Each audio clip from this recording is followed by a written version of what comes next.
Mga kababayan, dito sa lalawigan ng Quezon. Ang galing na ngayon sa Lagimor, ha? Una.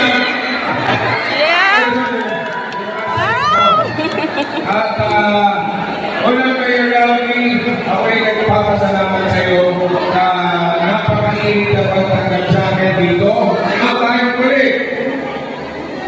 Yan, okay na kayo. Ayan.